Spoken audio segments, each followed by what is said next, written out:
Hey, Tech Guide Ninjas here. So today we're going to look at how to download high quality images from Pinterest. So first of all, you want to navigate to your home feed, which you can see I'm on here. Then you're going to type in the search bar what type of image you're looking for. So it might be something like women's jackets.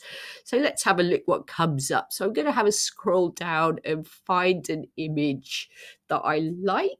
And then I'm going to download it. So say I like this image of these jackets. I want to save it for later. I'm going to click on the three dots and you can see download image. So I'm going to click on that and that image will be downloaded into my downloads folder. So I'm going to click down here, click on downloads, and here's the image I can find here.